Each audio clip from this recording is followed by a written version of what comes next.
بالله من الشيطان الرجيم بسم الله الرحمن الرحيم الحمد لله رب العالمين وبه نستعين والصلاة والسلام على خير خلق الله أبي القاسم المصطفى محمد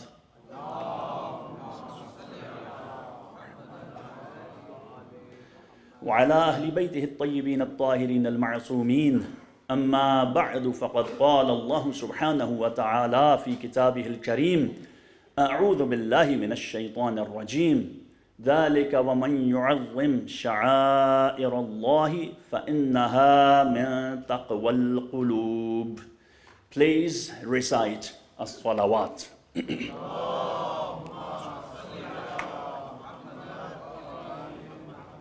Respected listeners, my dear brothers and sisters, Assalamu alaikum wa rahmatullahi wa barakatuh.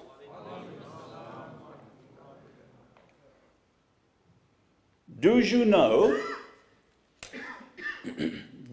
when did the very first properly organized majlis of Imam Hussain take place and where? The very first majlis.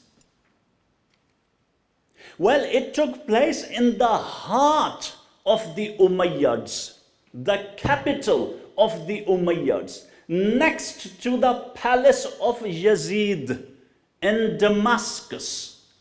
When the Ahlul Bayt were brought to Damascus as prisoners, they were given a place in Damascus. That's where Sayyida Zaynab salamullahi alayha and Sayyid Sajjadin alayhi salam, they organized the very first morning ceremony, a gathering, a majlis or Azadari.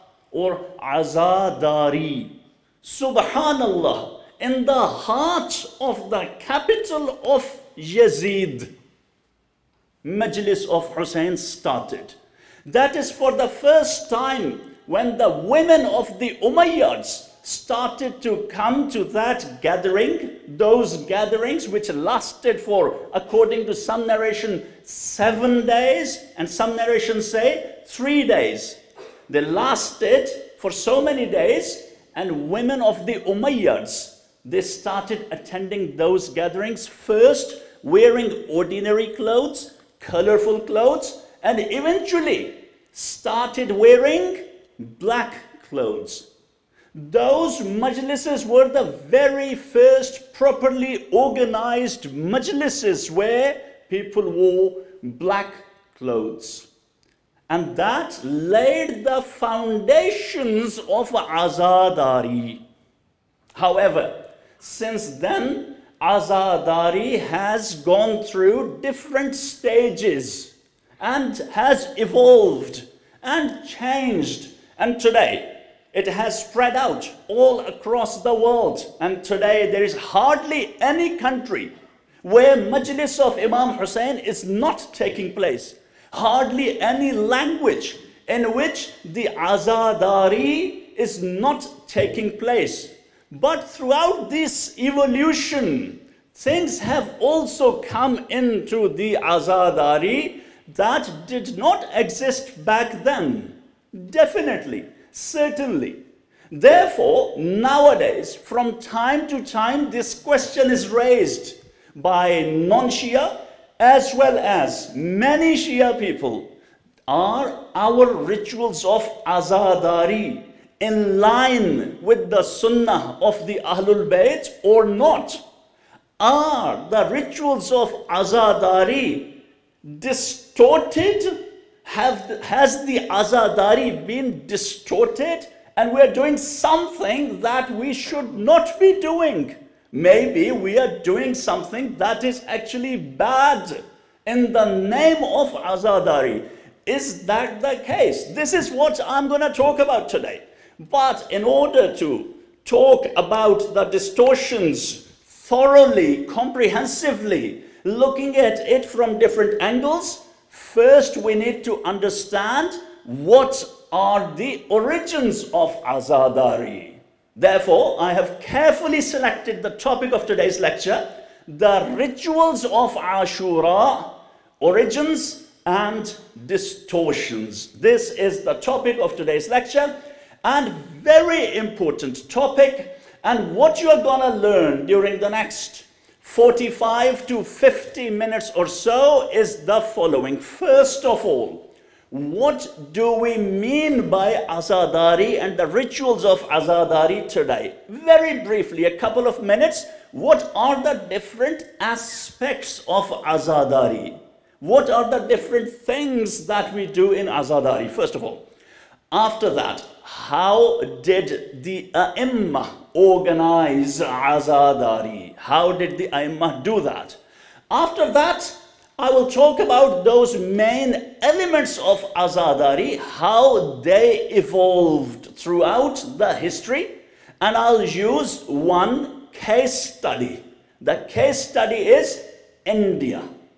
India, how Azadari evolved in India, and what kind of things influenced the different elements of Azadari in India. That's what I'll spend some time, and that would be a very important discussion, especially because Indian Azadari has a great influence on rituals of Ashura all across the world, all the way to Caribbean, to Africa, parts of Europe, and many different places. And that's why I've selected India as a case study. After that, 10 or 15 minutes or so, what do we mean by distortions? And what could be the pitfalls when doing Azadari that we need to avoid? And then I'll spend quite some time today talking about history and reciting a detailed eulogy of Hazrat Qasim ibn al-Hasan alayhim as-salam, inshallah. But before I proceed, wherever you are, you who are blessed to be present here and those who are blessed to be watching this program online, from the bottom of your heart, please recite a beautiful, synchronized and loud salawat.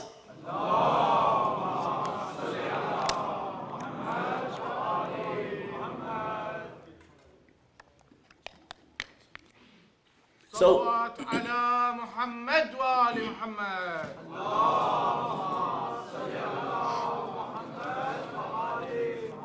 so Azadari, or gatherings of mourning, what is it?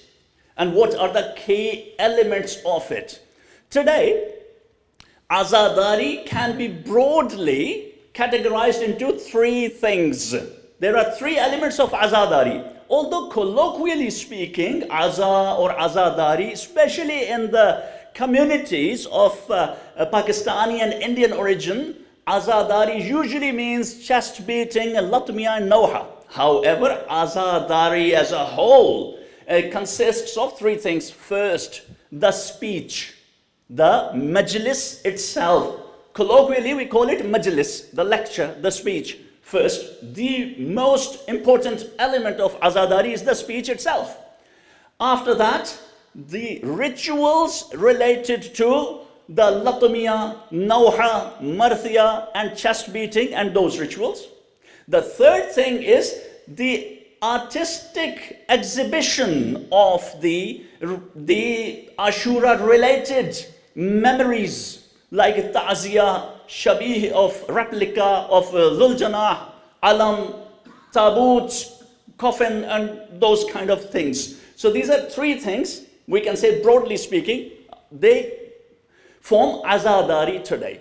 Now, before I talk about how they have evolved and get into the case study, first, how did the A'immah do Azadari? What kind of circumstances they lived in? You see, Imam Sajjad alayhi salam, right after Karbala, the Imam lived under extreme oppression of the Umayyads. So Azadari, although it started in Damascus and started to create upheaval in the society, and therefore Yazid said, now they shouldn't stay in Damascus, they should go. So they left Damascus, they went to Medina. And then the first majlis started in Medina at the house of Salama. She started the first majlis in Medina. Now, these majlises were taking place, but not very organized, because eventually the Umayyads really started to oppress the Ahlul Bayt and the Shia a lot. Although initially the majlises started in Damascus and Medina, but not that freely. But still the A'immah continued the majalis with the key aim to tell the people what happened in Karbala. All the focus was on the calamities, the bloodshed, the zulm, the injustice. It was all about tears, tears, tears. But those tears had a great purpose. The tears of Sayyid al-Sajideen were not merely tears. Those tears had the purpose and the meaning that the world should know why Sayyid al-Sajideen laments like that, why the women of the Ahlul Bayt lament like that. And it made sense that Azadari at that time was purely aza, only mourning, mourning, mourning. Extremely important element that is the foundation of all majalis of Hussain and shall remain. Now, after that, Imam Baqir alayhi salam and Imam al-Sadiq alayhi salam both used to organize majalis at their homes. Because also eventually the Umayyads became a little bit weaker, and the Abbasids started to come to the power, so they got some time. And they started to organize majalis at their home. And we see in the narrations that no one saw the Imams smile or laugh when they saw the crescent of Muharram. And they would invite poets to come and recite the eulogies for Imam Hussain alayhi salam and his companions at their home. I would hang a curtain between men and women and would ask the women of their families to sit and listen to those eulogies. And they would also give gifts and money to those poets so that they would come and recite the eulogies. So this is what we find in the narrations. They organized those majalis. 3 Imams in particularly are mentioned in the narrations. Imam al-Baqir, Imam al-Sadiq and Imam Reza alayhim salam. Please recite a salawat.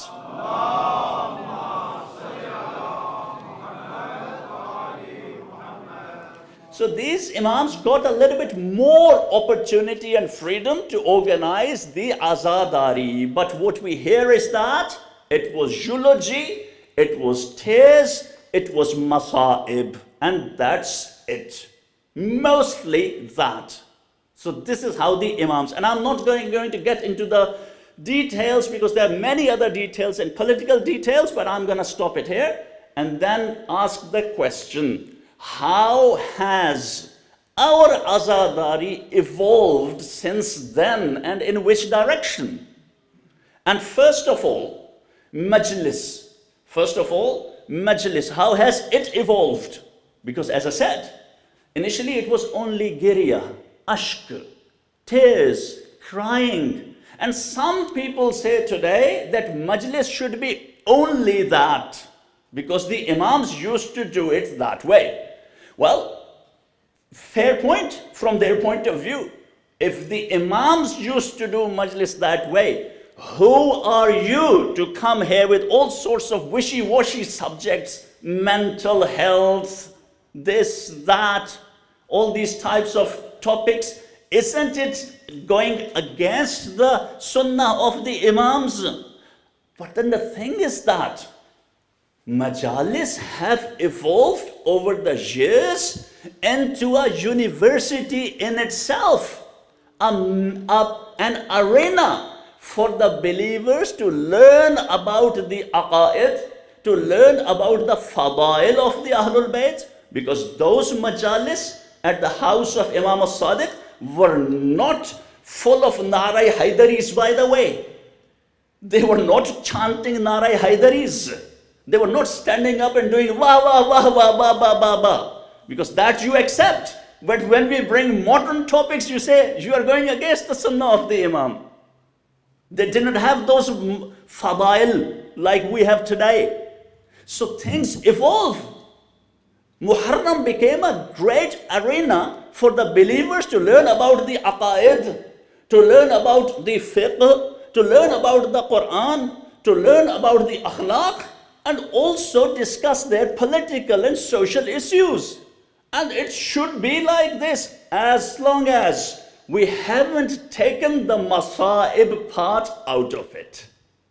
If someone says, I will only discuss the social dilemmas and modern topics, and what is this tears and stuff? It's outdated, we don't need it anymore. You are wrong. And I'll get back to the distortions in a bit, but first evolution of majlises. So that's the first thing. It has become an arena for learning and education. And it's a mustahab act. It's not a usuluddin or zururiyatuddin that we have altered the salat the way Imam Sajjad used to recite. You get the point? Have we altered salat? It's not salat.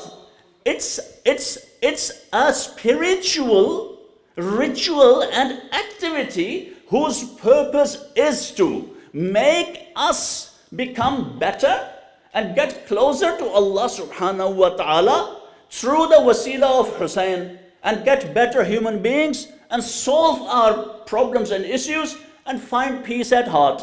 That's it.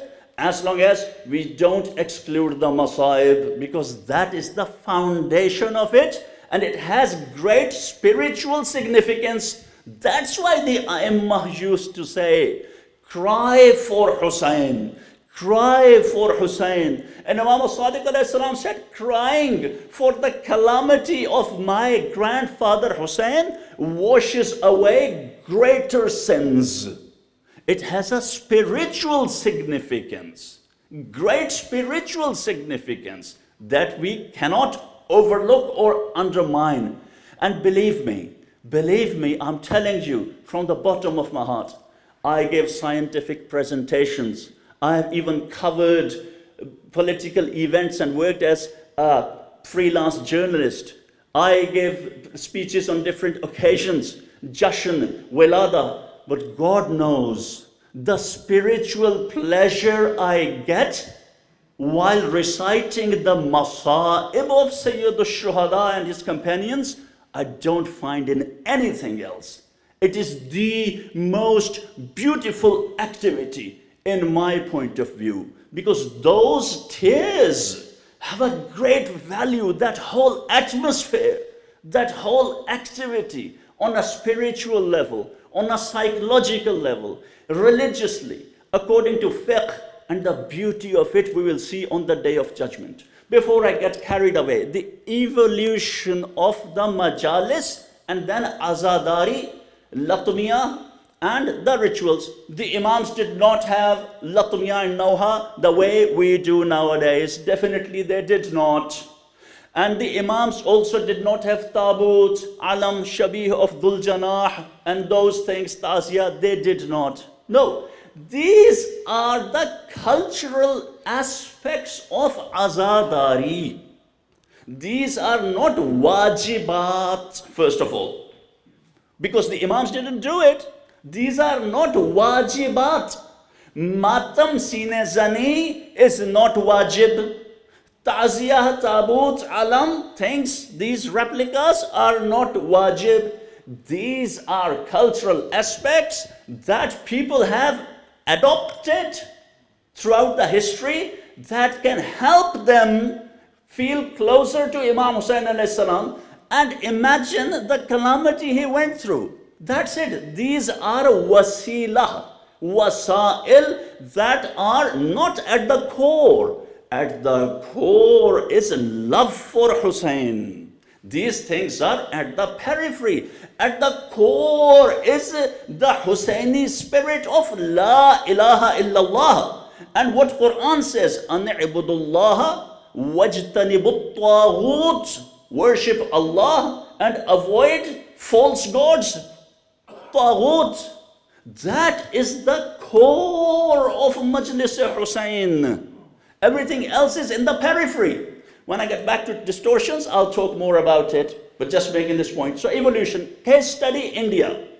You see, before I talk about India, the very first proper Azadari did not start for a very long time after the 12 Imams, after the occultation started. For the very first time, on public level, grand scale, Azadari took place when the Buyid dynasty, which was Ale Buya, they took over power in parts of Iran, eastern Iran, southern Iran, and parts of Iraq. And they used to be Zaydiyah Shia first, but then they became 12er Shia. And then they, for the very first time in Baghdad, organized Azadari. And they said, close all the shops, everyone wears black clothes, grand scale Azadari, Ale Buya. That started a couple of 100 years after. We are talking about 4th, 5th century of Hijri calendar. Then they started, and their government lasted, their kingdom lasted for 130 or so years. In those times, Azadari spread in Iraq and parts of Iran, and Shias were living in pockets here and there. Then the Safavids came, and then it became more and more permanent, and it spread all across Iran and became really strong, and many rituals were adapted from the Zoroastrian people. That cultural influence came into Iranian Azadari, but I'm not getting there because my case study is India. Now, some Iranian Sadat emigrated to India about 300 years ago. And they were powerful and influential people, and they became the Nawab of Awadh. Awadh was a state, a big area, bordering Nepal and Bihar, and along the Ganges River, very big area. And they made Faizabad city as their capital. Iranian Sadat. Their capital became Faizabad, and later they moved it to Lucknow. Just about 5-6 minutes, very interesting history. I'm condensing it. It is so beautiful, I'm condensing it. You see, India was a big, almost a continent. It's called subcontinent. Today, India, Pakistan, and Bangladesh, they three used to be one country. Now, these parts of India, the north of India and more east of Pakistan today, that's where they had this kingdom. And that was the epicenter of Shia culture. The Shia were all across the subcontinent. For example, in the Saraiki regions of Pakistan, a big area from part of my ancestors are. Huge area, big Shia population, and Sadat had moved from Bukhara, from Uzbekistan, and they had started living in those areas, so the Shia also lived there. But they were relatively simpler people living in deserts, villages, doing their own Azadari. We don't know much how they did Azadari at that time because it's not well researched and documented. But what we know is that they were not as advanced in rituals as the people in Lucknow. Those Iranians came there, they were rich people, and Lucknow became epicenter of Shia. People from Delhi, Shia who were in Delhi, they moved to Lucknow from different places. But still, it was the Hindus who were in the majority in Lucknow. Now the Nawab or the Duke, he wanted to keep peace in the society. And he wanted the Hindus and the Sunnis and the Shias, everyone live in perfect harmony. And that's what they created. And Imam Hussain was a perfect arena for that. In those days, no one asked, you are Sunni, you are Hindu, you are Buddhist, you are Sikh. Everyone came, and the government, they organized Azadari. And the Hindus became very interested. Hindus by nature, because they have an inherent humility. They have an inherent humility. They worship everything. Everything that can benefit them, they revere it and worship it. they started making vows at the majalis of Hussain. Lucknow city, now the Hindus' influence started to increase. They would wear black clothes, they would make another, they would recite poetry. They would recite poetry. Before, Persian was the language of the Muslims, but then a new language emerged, and the Hindus spoke Sanskrit. But then a new language emerged, Hindvi, or it was called Hindustani, and eventually it was called Urdu. And it was very beautiful language, more refined than Sanskrit.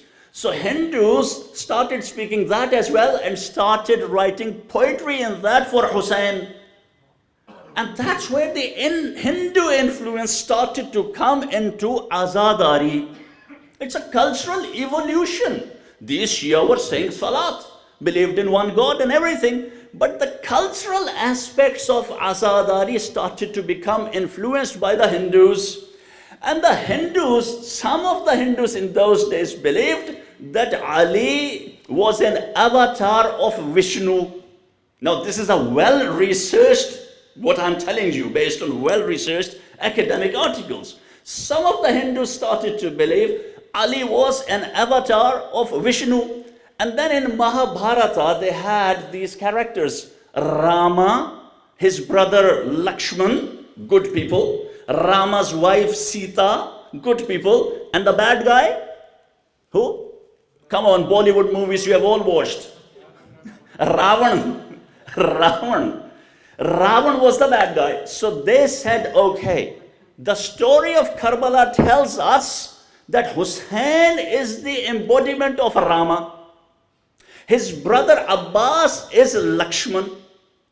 And either Zaynab or the wife of Hussain or wives of Hussain are like Sita.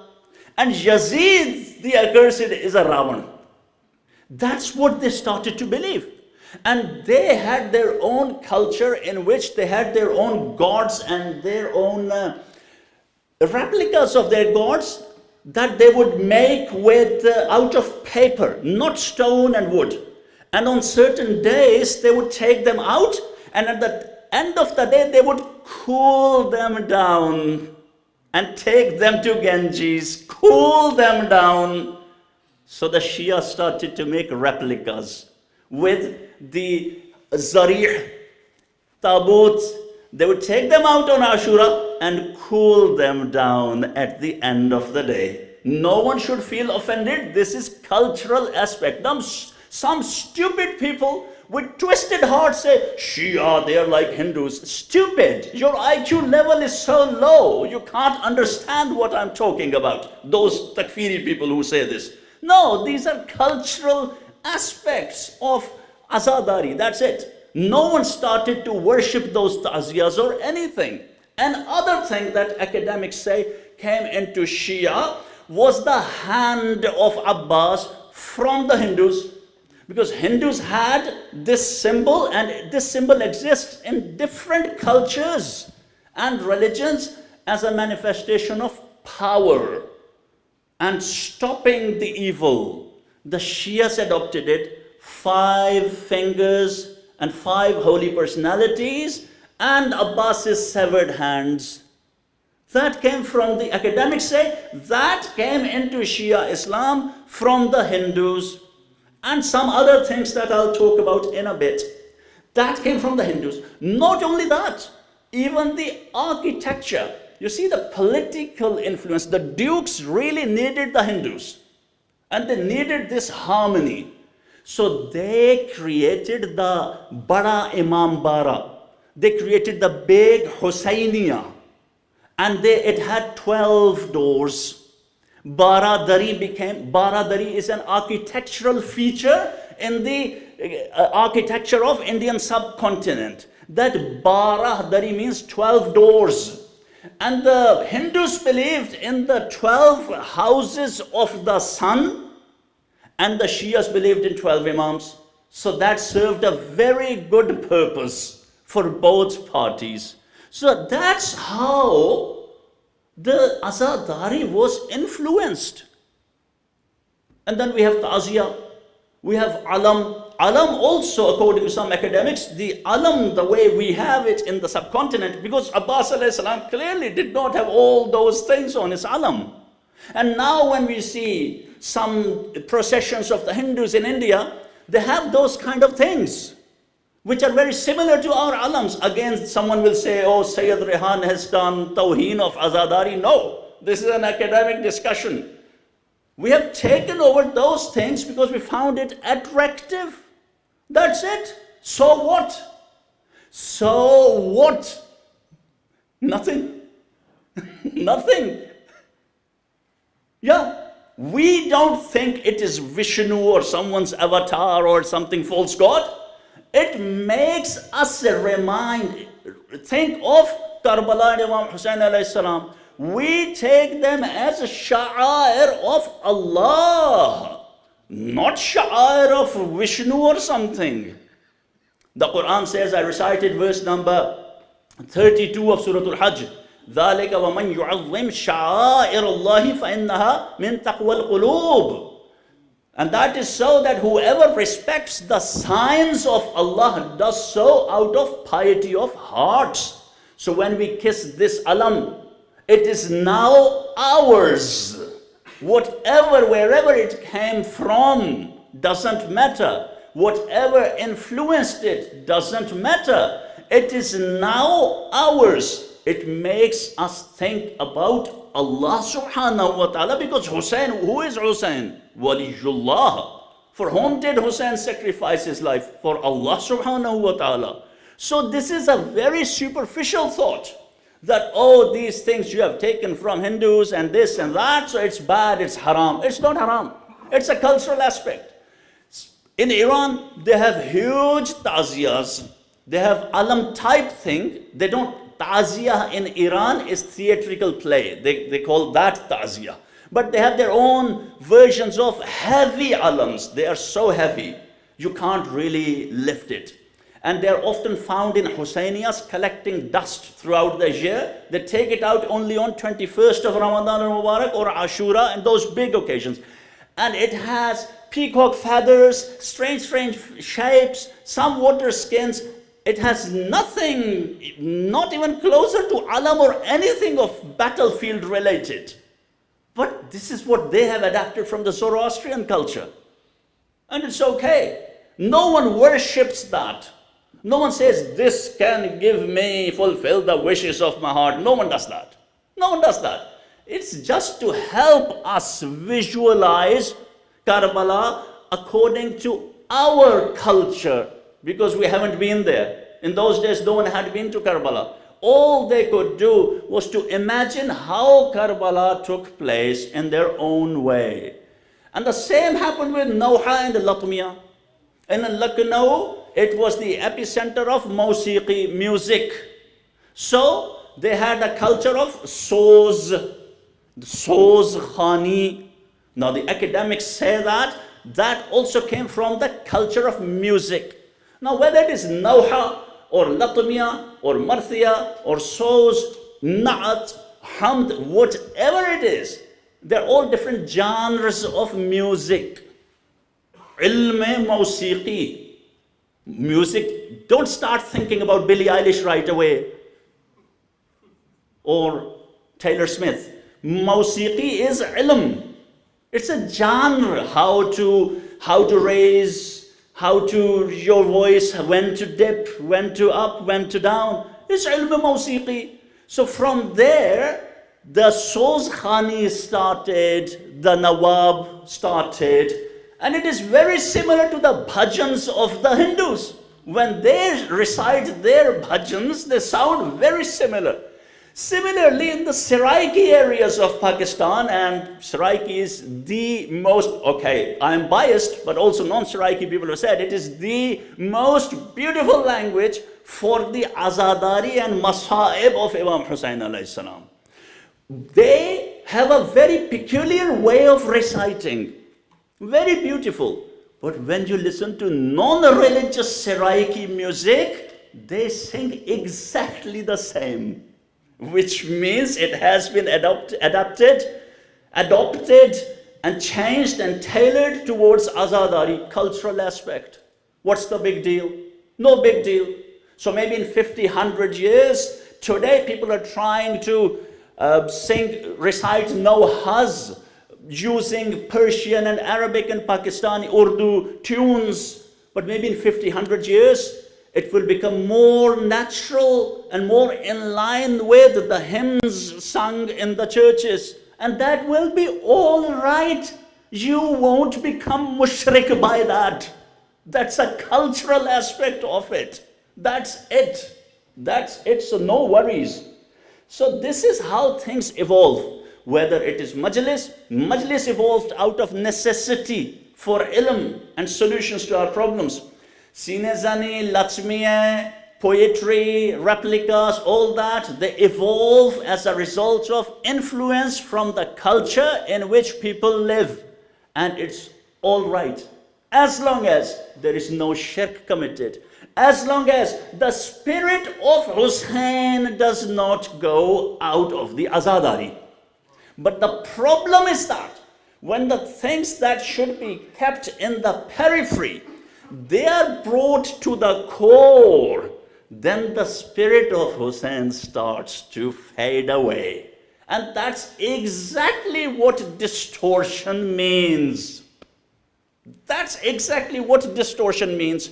Now quickly, let's take a look at our rituals. 10 minutes or so, and then masaib. Just condensing it so that you take something home. First, don't worry. Don't worry where the alam came from, where these replicas came from. They are cultural aspects. If someone is not moved by them, it is okay. If someone is moved by them, very good. If someone does sinezani matam, beautiful. If someone does not feel like doing it, it's okay. You don't become a muqassir or non-Shia. You know what I'm saying? You know what I'm saying? It's the love for Hussain. It's very possible someone cries tears of blood, but does not do very hard matam, just does like this, but feels extreme sadness in their heart for Imam Hussain alayhi salam. You'll say, no, that guy does not really do hard matam, that's why he is muqassir. No. Some other time I'll explain who is muqassir. Muqassir is not related to even rituals. Rituals are at the periphery. It's not related to rituals. Anyway, so distortion, majlis. How does the distortion in majlis take place? How does it do that? First of all, if you take the masaib out of the majlis, gone, distorted. These masaib I've already explained. Tears, spiritual significance, deeper meanings, beyond our imagination, direct nas from the Imam, cry for Hussain, and it washes away your sins. If you take the emotional aspect of majlis out of it, it will be reduced to a dry, philosophical, academic exercise. Sit on chairs, sip on cup of tea, watch a PowerPoint presentation, do tajziyah wa tahleel and analysis of Karbala. After that, go home, eat biryani, sleep. That's what will happen. Emotional aspect, extremely important. It moves people's hearts, it softens people's hearts and makes them ready for receiving hidayah and maw'izah.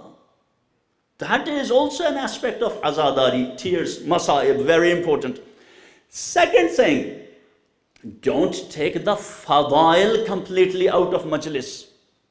If we take the fadail, the merits, the virtues of the Ahlul Bayt also out of the majlis, then it is being distorted. Because why do we come here? To learn about the A'immah, the 14 infallibles, and increase our ma'rifah. And I see, unfortunately, and I said it last year in Arba'in as well in my lectures, I'm really afraid, I fear the direction in which our majlises are moving. And I'm not going to single out any languages because I don't want to stigmatize any community. You think, you observe. The majlises are becoming void of masaib and also fada'il. And not only that, on top of that, less and less Quran and Hadith. It's becoming more of an entertainment, keep people engaged. More and more like New Age gurus. More and more like motivational speakers. It doesn't have to be like that. We have to strike a balance. Like sometimes discuss those subjects, but don't completely forget about those things. Quran, Hadith, Fada'il, Masaib, very important. Very important. Second thing that can go wrong in majalis is ghuluww and shirk, which happens in certain communities. Instead of this majlis that was supposed to be a place for tawheed, an arena to get closer to Allah subhanahu wa ta'ala, has become an arena for ghuluww and shirk and utter nonsense.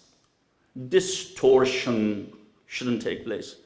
A majlis, when it becomes an arena for spreading hatred and hate speech so that people do not come to listen to the message of Karbala. Distortion. Before Sunni Muslims, I just told you, Nawabs of Awadh Duke, Sunni, Hindu, Buddhist, everyone came to the majlis of Hussain. Love, inclusivity. Now, if you just do hate preaching and turn people away, you have distorted the majlis of Imam Hussain alayhi salam. These things should not take place from this arena, from this pulpit. No. Invite people so that they learn about Imam Hussain alayhi salam. So that's very important. These could be different kinds of distortions. Now, another distortion, when the whole focus is on crying. I have just spent quite some minutes explaining. I love eulogies, the significance of crying, how important crying is. But when crying becomes the end in itself, instead of means, that is a bit of distortion, because the A'immah did crying dependent on their times and circumstances. That time they couldn't start, let's analyze Karbala. No, that's very insensitive. They were trying to hide the atrocities committed by the Umayyads. Those were supposed to be brought to the fore. But Hussain also said, Hayhat minna dhillah. Hussain also said, do not bow down to oppression. If only the tears becomes the end in itself, then nations start to go towards the decline. They do not have the courage to stand up to their oppressors. And I'm going to say something that some people might find a little bit controversial and maybe offensive, but look at the Shia poetry throughout the history. Especially in the Urdu language, beautiful poetry, extremely beautiful poetry. In details explaining what happened in Karbala and also sometimes exaggerating, which is mubalaghah in ash'ar, which is allowed. That's okay. But when the British came and colonized India and carried out the worst sort of atrocities, especially after the 1857 War of Independence that was quelled by the British, and it was such a big atrocity that the hooves of the horses of the British in Delhi were submerged in blood of Indians. We don't see anything in Shia poetry talking against that atrocity of that time. At least I haven't found. Now, I'm not going to blame those poets were great people. They have done great service to Azadari in their circumstances, and they had some very good reasons not to talk about that. We cannot see that. But I'm just saying that if it becomes only for crying, it is possible that we become submissive to the oppressors, because we are only interested in shedding tears, and hayhat minna dhillah we have forgotten. that dhillah, disgrace, is away from us. That is part of the spirit of Hussain. And then there are other things they say in Masaib, some people, because then the end has become the tears. For tears, everything is allowed. Everything goes, because that has become the end in itself. Everything is allowed, even belittling Hussain. Even belittling Hussain. Some people do that. And I don't want to say those things they say about Imam Hussain alayhi salam, how he was overwhelmed with emotions on that day. Nonsense, all these things didn't happen. This is a distortion. Don't disgrace, don't belittle the Ahlul Bayt, because ashq, tears, have become the end in itself. And then another classical distortion on the day of Ashura, in the midst of the battle, when the Imam recited his prayers, Salatul Khawf, the prayers of fear in the time of battle. You don't recite regular normal salat, you recite Salatul Khawf. At that time, he said, now organize the wedding of Qasim. So much so that now the henna bandi, mehendi, the ritual of henna has become so widespread for Qasim and has with it so many different kinds of haram activities. Isn't that distortion? And you are telling me, don't talk about modern subjects from the pulpit of Hussain. Henna bandi, Qasim. Who was Qasim? Do we even have the ma'rifah of a Qasim? Qasim is the son of Hassan.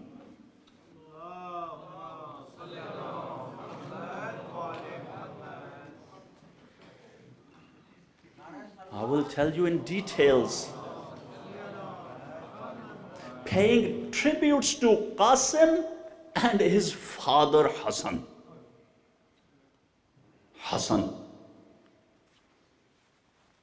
When Imam Hassan alayhi salam was poisoned upon the orders of Muawiyah, he was on his deathbed. And you know, when poison starts to act, what happens in the body? What kind of pains one goes through? The narration says 70 pieces of the liver of Hassan came out with a vomit. Son of Zahra, son of Rasulullah sallallahu alayhi wa alayhi, Hassan. At that moment, when he was on his deathbed, stretching his feet in pain, his brothers and sisters gathered around him. And then Imam Hussain alayhi salam looked at his brother, looked at his Imam. The Imam of Imam Hussain is called Hassan. And he looked at Hassan, and Hassan alayhi salam felt something dripping onto his face. Something dripping. The tears of Hussain. Tears of Hussain. Imam Hassan alayhi salam said, Hussain, don't cry. La yawma ka yawmika ya Aba Abdullah. There is no day like the day of you, like your day, O Aba Abdullah. At that moment, there was a little boy also in that gathering. 2-year-old boy. He didn't really understand what was going on. Qasim. His father was going to leave the world. And after that, who took care of Qasim? Abbas and Hussain. They raised Qasim. the brave son of brave Sardar Hassan, the brave commander Hassan, Qasim. But according to one narration, before Imam Hassan passed away, he wrote a letter for Qasim, who was only 2 at that time. And in that he wrote, on the day of Ashura, when my brother Hussain will be surrounded by the enemy, go and support him. Sacrifice yourself for Hussain. And gave that letter to the mother of Qasim, according to one narration. Then came the night of Ashura, the night leading to the day of Ashura. Imam Hussain alayhi salam told his companions what was going to happen the next day, that they were going to become martyrs. There was this boy, 13, maybe 14, some say he was 16, some say he hadn't even become baligh yet, sitting in the corner, and he hesitantly says to his uncle, "Uncle, is my name also among the martyrs?" Imam Hussain alayhi salam didn't say yes. Perhaps Hussain did not have the heart to say to the son of Hassan that yes, you are also among the martyrs. But Imam Hussain alayhi salam asked a question. "Dear Qasim, my son Qasim, how do you see death?" Qasim said, "With ma'rifah, with love for Allah subhanahu wa ta'ala." The iman of Qasim, sweeter than honey. Sweeter than honey. The Imam did not say anything to him any further. Then came the day of Ashura. Qasim went to Imam Hussain alayhi salam. "Uncle, please let me go into the battlefield." Imam Hussain wouldn't allow him to go into the battlefield. Then according to one narration, he asked his mother to bring out that letter, the letter of Hassan, and showed that letter to Imam Hussain alayhi salam. "Qasim, help your uncle Hussain. Sacrifice your love, sacrifice your life for Hussain." And according to one narration, Qasim started to kiss the hands and feet of Imam Hussain alayhi salam and started to cry continuously. Then Imam Hussain alayhi salam said to him, "Qasim, come here. Let me prepare you to go into the battlefields." The narrator says, Humayd ibn Muslim, he says, "I saw a boy, kharaja ghulamun, a boy came out of the camp of Hussain, and his face was like moon." And he explains in vivid details. He was wearing a cloak and a belt, and the strap of his left shoe was broken.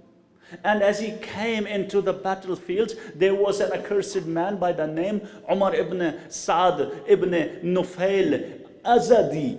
He said with hatred to Humayd ibn Muslim, "I am gonna kill this boy." And Humayd ibn Muslim said to that accursed man, "Why would you do that? There are so many men to kill him." He said, "By God, Wallah, I am going to kill this boy Qasim." So much hatred for the Ahlul Bayt. The narrator says, this accursed man moved forward and he struck Qasim onto his forehead, and Qasim immediately fell onto the ground and he cried out loud, "Ya Amma, oh uncle, please come to help me." The narrator says, I saw that Hussein moved forward like a hawk when it attacks its prey, and like a fierce lion, and attacked that accursed man and severed his arm with which he had hit Qasim. That accursed man yelled and cried out loud in agony and asked for help from his accursed companions. They all rushed forward to help him, but instead they ran him over. The narrator says there was a cloud of dust and no one could see anything. When the dust settled, I saw Hussein next to that boy who was stretching his feet onto the hot plains of Nineveh in pain. And that boy passed away. And Hussein said, how difficult it is for your uncle, O Qasim, that you cried out for help and he couldn't reach in time to help you, O Qasim. Qasim, the son of Hassan, my brother's son Qasim. And you know what? Last sentence, just last sentence. For Qasim, Imam Hassan, Imam Hussain alayhi salam did not call anyone to come and help him to carry the body of Qasim. The narrations say Imam Hussain alayhi salam hugged the body of Qasim. Imam Hussain alayhi salam's chest pressed against the chest of Qasim and carried him towards the tent where the bodies of the martyrs were lying. And the narrator says, I saw the feet of Qasim were dragging onto the land of Karbala. The feet of Qasim were dragging onto the land of Karbala. Ala la'natullahi ala al-qawmi al-zalimin. ربنا ظلمنا أنفسنا وإن لم تغفر لنا وترحمنا لنكونن من الخاسرين. اللهم صل على محمد وآل محمد وعجل فرجهم ولعن أعدائهم أجمعين. والسلام عليكم ورحمة الله وبركاته.